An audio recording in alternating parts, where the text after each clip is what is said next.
इस कहानी का नाम है नागमणि और इस कहानी के लेखक हैं सबा रमज़ान। बिस्मिल्लाहिर्रहमानिर्रहीम।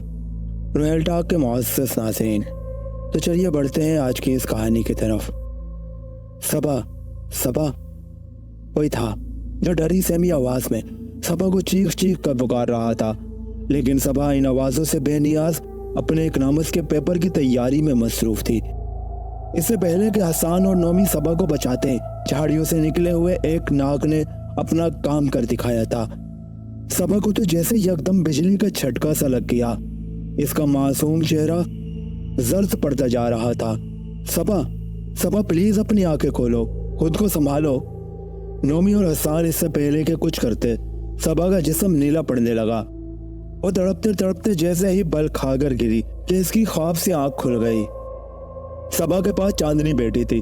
सबा चांदनी से बोली, चांदनी मुझे ख्वाब में स्याह नाग नजर आता है और हर बार वो इस तरह ढसता है कि सबा ने चांदनी का परेशान होता चेहरा देखकर मौजू ही बदल डाला।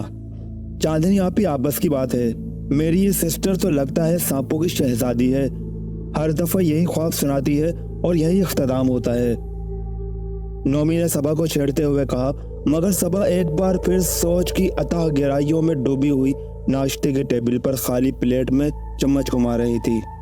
हेलो, मेरा नाम अरमगान है, आपकी यूनिवर्सिटी का नया स्टूडेंट हूँ मैं।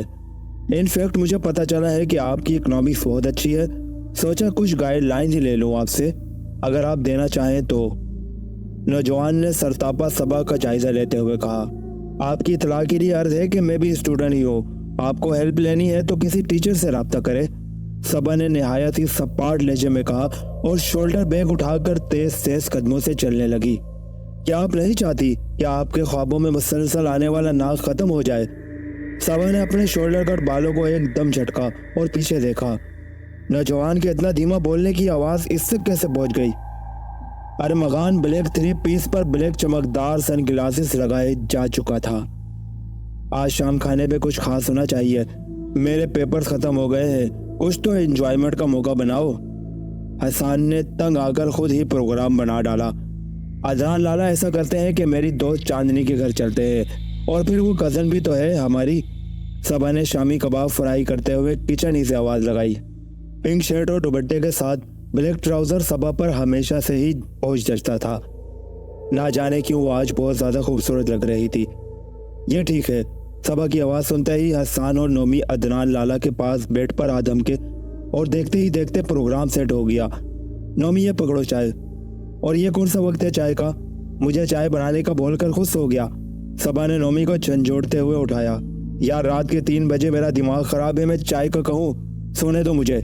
नोमी ने अपने ऊपर कंबल दोबारा खींचा और सो गया। ऐसे कैसा हो सकता है? तुम खुद आए थे मेरे कमरे में चाय का बोलने। अब की बार सबा ने गुस्से से साइड टेबल पर चाय का कप रखा और कमरे से बाहर निकल गई। अरे ये क्या, किचन में कौन जा रही है? सबा खुद से हम कलाम हुई। चांदी की तरह के सफ़ेद कपड़ों पर इसके सियाह बाल बिखरे पड़े थे और वो झूलने के से अंदाज में किचन की तरफ जा रही थी। सबा इस गहरे सफ़ेद कपड़ों में बलबोज लड़की के पीछे पीछे चलने लगी। ना जाने वो कौन सी ताकत थी जो सबा को किचन की तरफ खींच रही थी। सबा इसके करीब पहुंची तो इस लड़की ने सबा को छुरी उठाने का बोला। इसकी आवाज़ किसी कुएं से आती मालूम हो रही थी। वो जैसे जैसे हुक्म देती गई, सबा वैसे वैसे करती गई और अगले ही लम्हे किचन का सफ़ेद फर्श सुर्ख हो चुका था। सबा खुद पर वार करती रही। इसी असना में फजर की अजानें फिजा में गूंजने लगी। अगले ही लम्हे सारा मंजर बदल गया। मैं जा रही हूँ, मैं वापस आऊँगी, तुझे लेने आऊँगी, तूने अच्छा नहीं किया मेरे साथ। फिजा में किसी अनजान कुव्वत की आवाज़ें मुसलसल आ रही थी। समा सहमी सहमी नज़रों से नजर न आने वाली ताकत को ढूंढने की कोशिश कर रही थी, मगर बेसूद। वो कभी किचन को तो कभी अपने खून से आलूद हाथों को देखती। लाला लाला लाला, आप कहाँ है? वो मुझे मार देगी। नोमी भाई, हसन भाई, किधर हो आप सब? सबा चीखते चिल्लाते हुए कभी एक कमरे तो कभी दूसरे कमरे में जाती। सबा, क्या हुआ है आपको? सबा जैसे ही आवाज़ की समझ लपकी, मगर वहाँ सिवाय एक स्याह नाग के कुछ नहीं था। सबा को अपना सर घूमता हुआ महसूस हुआ और वह चकरा कर वहीं गिर गई।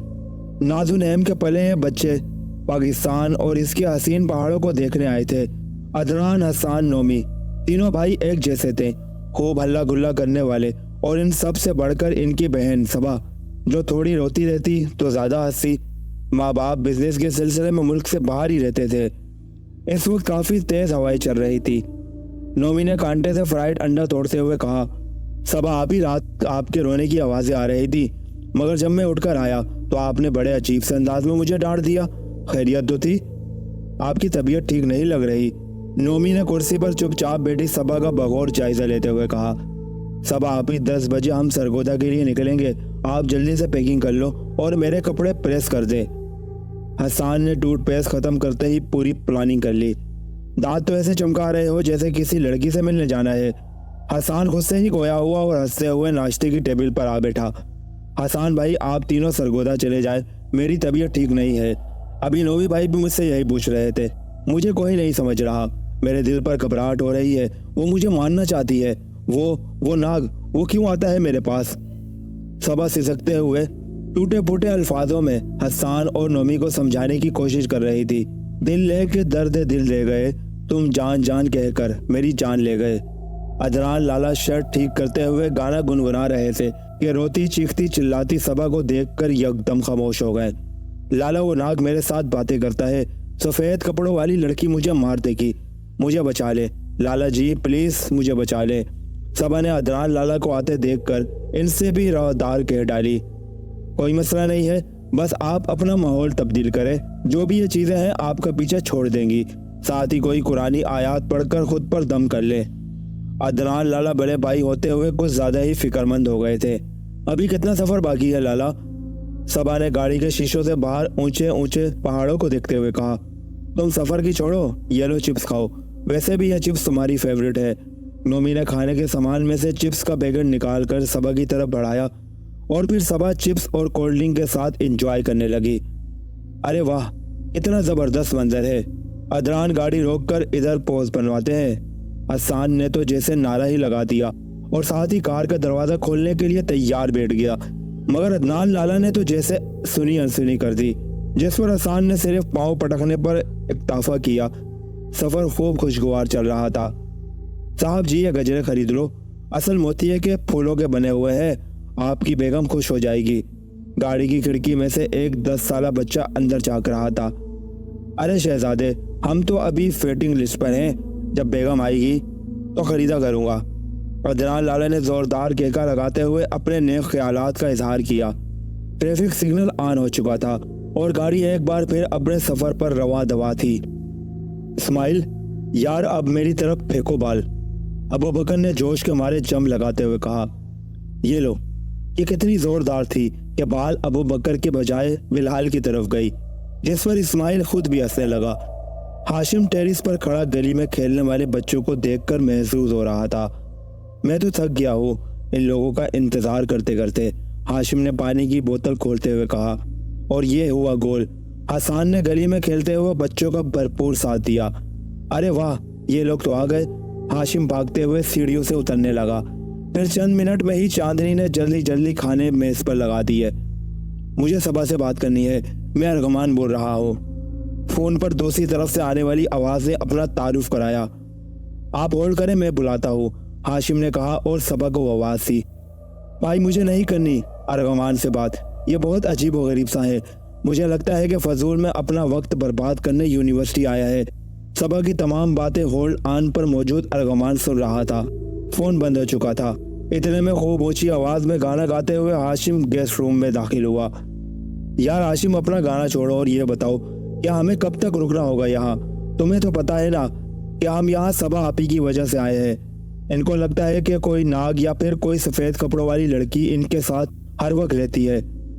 तुमने किसी जोगी का जिक्र किया था, तो बस कल चले जोगी के पास। अदनान ने हाशिम की तरफ आता हुआ चाय का कप पकड़ा।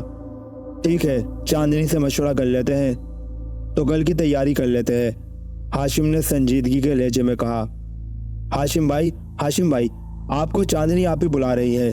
हसन ने भागते हुए दरवाजे पर पहुंचकर खुद को झटके से ब्रेक लगाई। क्यों, खैरियत?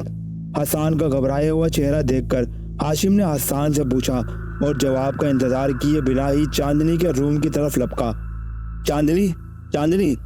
हाशिम कमरे की तरफ जाते हुए न जाने कितनी बार चांदनी की आवाज़ें दे चुका था। पर्दे के पीछे कुछ है हाशिम, ऐसा लगता है कोई बड़ा नाग। मुझे कमरे से बाहर निकालो प्लीज। हाशिम इस लम्हे कमरे में आ चुका था। चांदनी खुद को संभालो। हाशिम चांदनी के माथे पर आया हुआ पसीना साफ करते हुए बोला। हाशिम के अपने हाथ भी बुरी तरह कांप रहे थे। कहीं वही नाग इधर भी तो नहीं आ गया। सबा खुद से गोया हुई और नहायत परेशानी के आलम में दरवाजे में खड़े अपने तीनों भाइयों को देखा। मुझे लगता है ये सब कुछ मेरी वजह से हो रहा है। आज ये नाग का किस्सा खत्म हो ही जाना चाहिए। आखिर ये क्या चाहता है?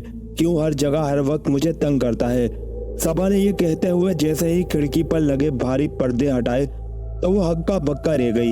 वहां एक बहुत बड़ा नाग अपनी पूरी दहशत के साथ कुंडली मारे मौजूद था कि अचानक इसके फन की जगह अरमगान का चेहरा नजर आया, जिसे देखते ही सबा बेहोश हो चुकी थी। यह था इस कहानी नागमणि का पहला पार्ट। अगला और आखिरी पार्ट इंशाल्लाह कल अपलोड हो जाएगा, तो इस कहानी के अगले पार्ट के साथ मुलाकात होगी। अल्लाह हाफिज।